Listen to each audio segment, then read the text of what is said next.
A lot of Republicans are doing it, but several Democrats are also pretty skeptical of the agreement. Democratic Congressman Steve Israel of New York, perhaps he falls into that category of skeptical. He's joining us live from Capitol Hill. I know you had a chance with other House Democrats today, Congressman, to meet with the Vice President, Joe Biden. He was trying to encourage all the House Democrats to go along with the president. How did he do?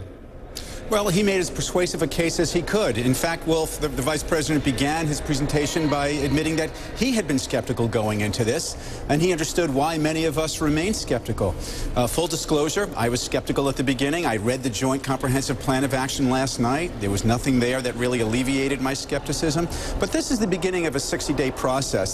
The Vice President's appearance, the speech by the President in a few minutes, these are all opening arguments in what will be a 60-day trial, after which Congress will pronounce its verdict, and then we will see whether the President will override, will veto it, which I assume he will, and then there will be a second verdict. Will Congress override or sustain that veto?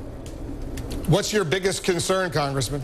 I have two concerns. One is the IAEA inspections. We were told that this is anytime, anywhere. When you really read the language, as I understand it, it's not anytime, anywhere. It's up to a 24-day process through which the IAEA has to go through in order to gain full access. And secondly, this addition at the last minute that would allow Iran to import and export conventional arms and ballistic missiles to bad actors and other groups around the world. Those are two fundamental concerns that would have to be addressed for me to support this deal. The conventional arms embargo is supposed to go away within 5 years, but the ballistic missile embargo is supposed to go away in 8 years. Is that not good enough for you? No, it's not. In fact, those bad actors are going to continue to exist. They're going to morph. They're going to proliferate, and this should not have been part of this deal. I understand the argument that the administration makes that China and Russia weren't giving up on that. That doesn't satisfy me. I think we should have been much tougher on that and should not have allowed that part of the discourse to enter into an agreement on nuclear weapons with Iran.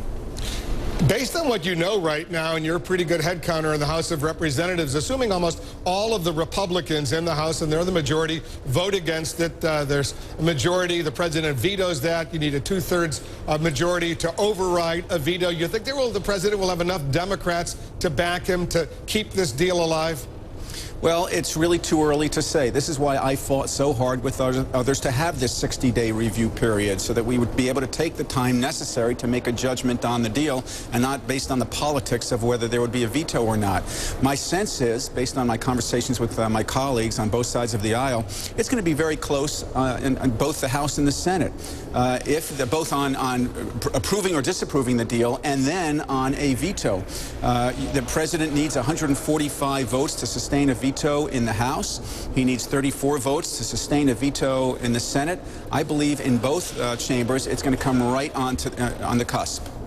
It'll be very, very close, and I know the White House is not assuming they have the votes. They believe it will be very close. Indeed, that's why we're seeing all this activity on the part of the president, the vice president, his top national security advisors. They're going to spend the next 60 days working to make sure they have the votes to keep this deal alive. Congressman, thanks very much for joining us. Thank you, Wolf. The Iran deal